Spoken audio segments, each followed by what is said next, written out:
અને હવે વાત હક માટેની લડાઈની અને લડાઈ લડી રહેલા લોકોની મજબૂરીની. રાજ્યમાં માર્ચ મહિનાથી જ કાળઝાળ ગરમી પડી રહી છે, અંગ દઝાડતી ગરમી. અને ડોક્ટરો સલાહ આપી રહ્યા છે કે બપોરે તાપ તરખાટથી અલગ રહેજો, બચીને રહેજો, સાવધાન રહેજો. અને બીજી બાજુ રાજ્યના જ આરોગ્ય કર્મચારીઓ પોતાની પડતર માંગોને લઈ આકરા તડકા નીચે પોતાના હક માટેની લડાઈ લડી રહ્યા છે. ઉનાળો શરૂ થઈ ગયો છે. આકાશમાંથી આગના ગોળા વરસી રહ્યા છે. બપોરના સમયે કોઈ પોતાના ઘરની બહાર નીકળતા પહેલા 10 વખત વિચાર કરે. પરંતુ આવા ધમધોકતા તાપ વચ્ચે પાટનગર ગાંધીનગરમાં સત્યાગ્રહ છાવણી ખાતે આરોગ્ય કર્મીઓએ પડતર માંગણીઓ સાથે અચોક્કસ મુદ્દતની હડતાળ શરૂ કરી છે. આજે આ હડતાળનો 9મો દિવસ છે, પણ આ હડતાળમાં કેટલાક આરોગ્ય કર્મીઓની મજબૂરી એવી છે કે ન છૂટકે પણ આવા આકરા તાપ વચ્ચે તેમણે પોતાના નાના ભૂલકાઓને સાથે લાવવા પડે છે.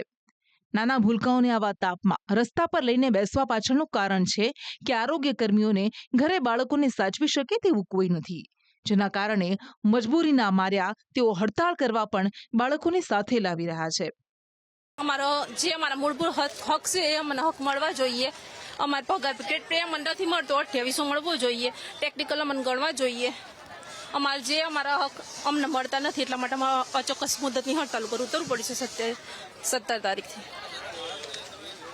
હા, બાળક ઘરે કોઈ છે નહીં, એટલા માટે રાખવા વાળું. તો જે આરોગ્ય કર્મી પોતાના બાળકને સાથે નથી લાવી શકતા તે કહી રહ્યા છે કે અમે નાના બાળકોને ઘરમાં પૂરીને આવ્યા છીએ. સરકાર સાંભળતી નથી, એટલે અમારે હડતાળ કરવી પડી. મારા 2 નાના બાળકો છે, એક 9 વર્ષની બેબી છે અને 7 વર્ષનો બાબુ છે. બંને ઘરે લોક મારીને મૂકીને આવ્યો છું.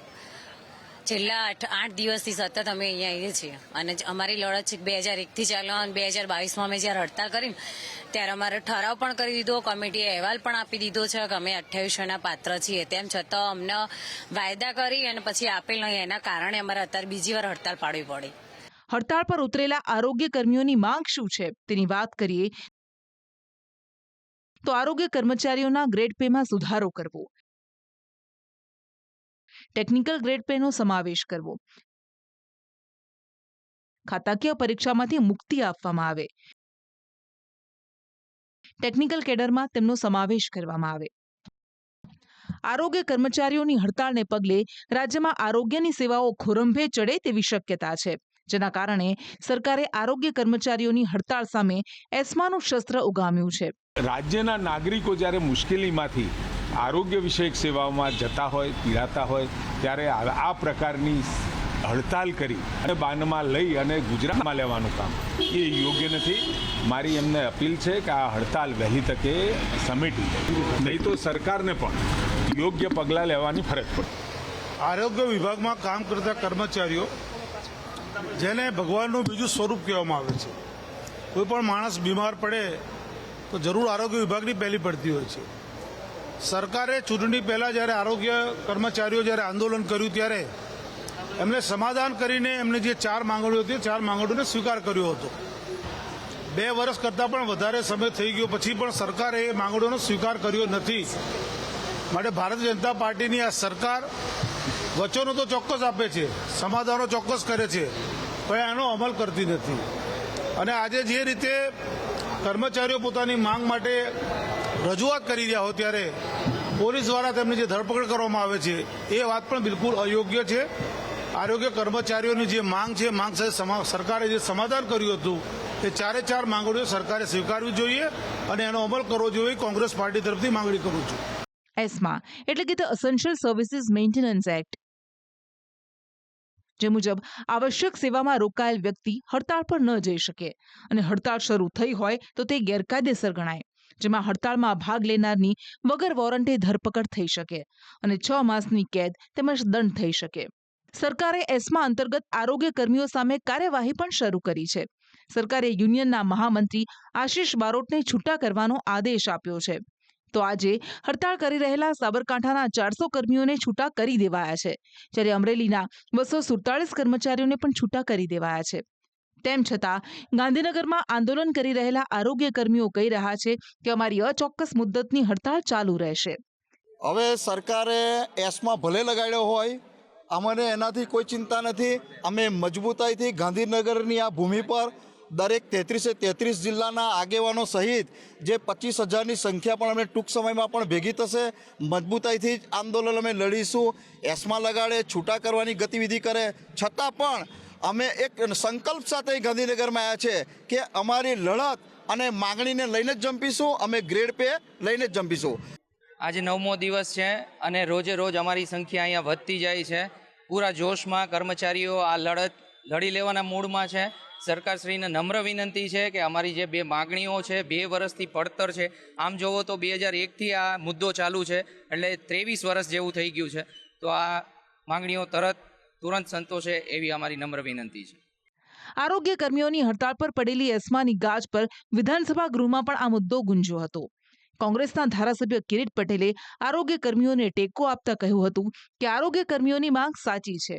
9 દિવસથી જે આરોગ્ય કર્મીઓ એ હડતાળ ઉપર છે, રાજ્ય સરકારે અગાઉ એક કમિટી બનાવી હતી. એ કમિટીની રાજ્ય સરકારના કર્મચારીઓની હતી અને એને જે રિપોર્ટ આપ્યો એ સરકારે સ્વીકારવો જોઈએ, પરંતુ એ સ્વીકારતી નથી. એના લીધે કર્મચારીઓ રજાઓ એ હડતાળ ઉપર છે. એના લીધે ગામડાની અંદર હાલ આરોગ્યની પરિસ્થિતિ કથળી છે. આ બાબતે તાત્કાલિક એમની સામે કાર્યવાહી કરવાને બદલે, એમને ટર્મિનેટ કરવાને બદલે એમની સાથે બેસી અને ચર્ચા કરવી જોઈએ અને એમની માગણીઓનો યોગ્ય ઉકેલ લાવવો જોઈએ. આ બાબતે અમે રજૂઆત કરેલી. મહત્વનું છે કે ગૃહમાં થોડા દિવસ પહેલા જ રાજ્યના આરોગ્ય મંત્રી ઋષિકેશ પટેલે સ્વીકાર્યું હતું કે રાજ્યમાં ડોક્ટર્સની મોટી ઘટ છે. આ સાથે રાજ્યની કથળેલી આરોગ્ય સ્થિતિનો બીજો નમૂનો ભાજપના ધારાસભ્ય કુમાર કાનાણીએ ગૃહમાં મૂક્યો હતો. રાજ્યની આરોગ્ય સેવા પર સવાલ ઉઠાવતા તેમણે કહ્યું હતું કે આયુષ્માન કાર્ડમાં ઓપરેશન માટે અપ્રુવલ મળતું નથી. શું હૃદયરોગના હુમલા ટાઈમ જોઈને આવે છે?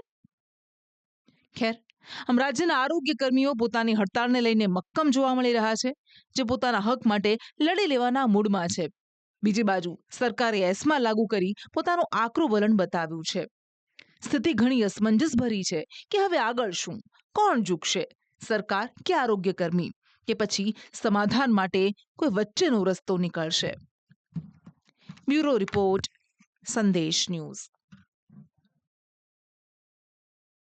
ભાગીદારી હંમેશા મહત્વપૂર્ણ રહી છે, પણ રાજકારણમાં એમની ભાગીદારી જોઈએ એટલી હજી પણ નથી અને આ વાતને કોઈ નકારી શકે એમ નથી. અને આ જ કારણ છે કે રાજકારણમાં મહિલા અનામતની તરફેણ કરવામાં આવે છે. પ્રયાસો તો ભરપૂર થયા છે, પણ એમ છતાં મહિલાઓની ભાગીદારી જોવા નથી મળતી. સરકારે મહિલા અનામતનું બિલ પસાર કર્યું, મહિલાઓને રાજકારણમાં તક મળે એના માટે અનામત રાખવામાં આવી. પણ સ્થાનિક સ્વરાજમાં શું થાય છે? સ્થાનિક સ્વરાજમાં રાજકીય પાર્ટીઓએ મહિલાને પ્રાધાન્ય આપ્યાનું દેખાયું, પણ ખાલી દેખાડા પૂરતું. કારણ કે અહીંયા ચૂંટાઈ આવ્યા બાદ પણ મહિલાઓના હક અને અધિકાર પર તરાપ તો પુરુષોની જ જોવા મળે છે. કારણ કે અહીંયા ચૂંટાઈ તો મહિલા છે, પણ વહીવટ પુરુષો જ કરે છે. રાજકારણમાં મહિલાઓની દયનીય સ્થિતિ. ચૂંટાઈ મહિલા, વહીવટ કરે પુરુષો. મહિલાઓના હક અધિકાર પર તરાપ. અડધી આબાદીની હિસ્સેદારી. આની વાતો જેટલી થાય છે એટલી ધરા પર અસર થતી નથી. સ્વતંત્રતા ચળવળ વખતે અનેક મહિલાઓ રાજકીય પટલ પર આવી અને પોતાની છાપ છોડી ગઈ.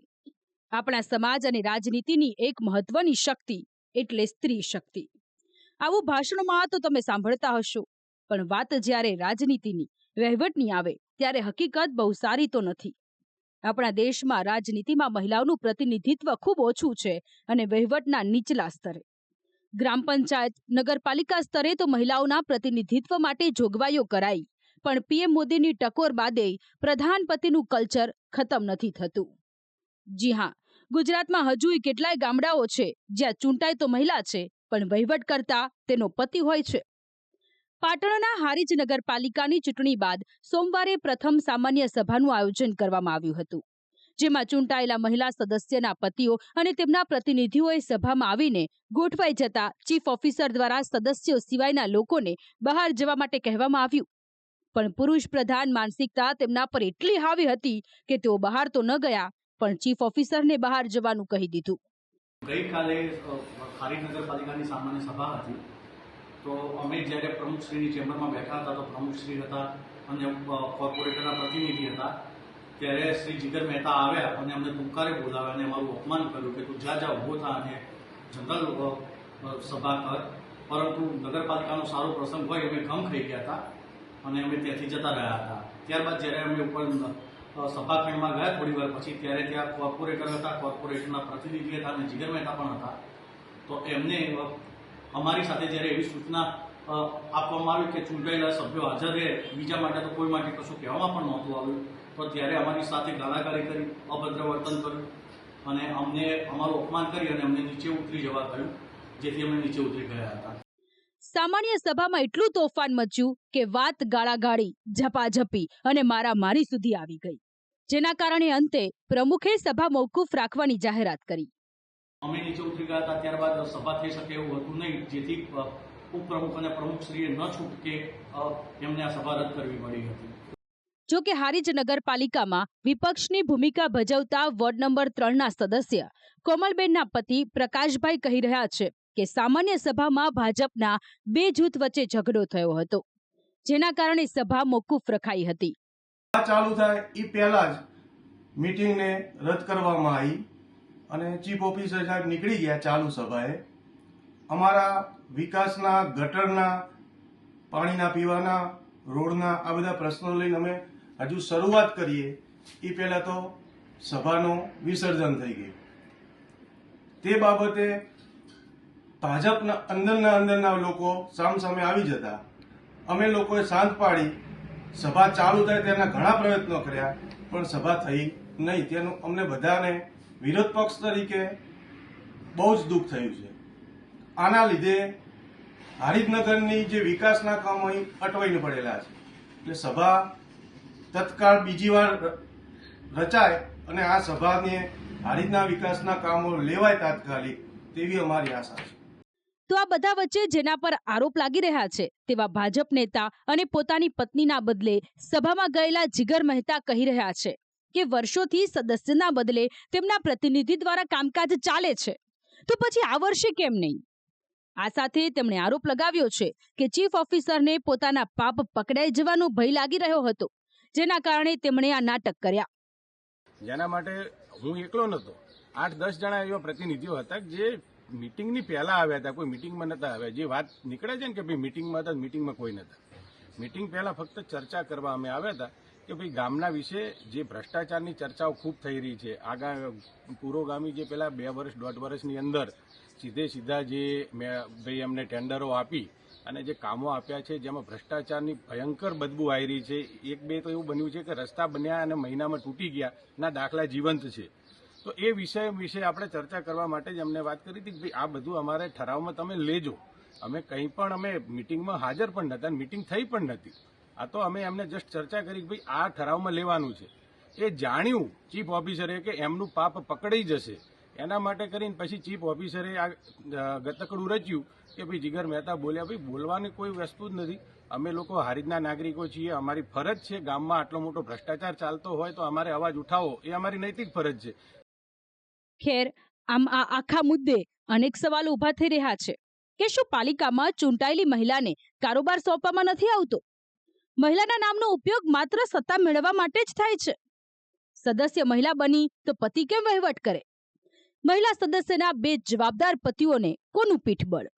શા માટે મહિલા સદસ્યની પ્રતિભા અને ક્ષમતા પર સવાલ ઉઠાવવામાં આવે છે? હાલ તો આ મામલે નિયમોની અવગણના અને ભ્રષ્ટાચારના આરોપો લાગતા મામલો વધુ ગરમાઈ ગયો છે, જેના કારણે હકીકત શું છે તે એક તપાસનો વિષય બન્યો છે.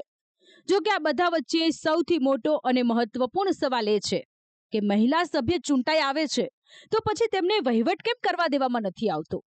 કે પછી અનામતના કારણે મહિલાને આગળ ધરી મહરૂ બનાવવામાં આવે છે?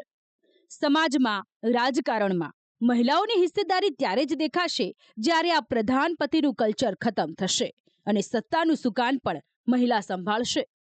બ્યુરો રિપોર્ટ, સંદેશ ન્યૂઝ.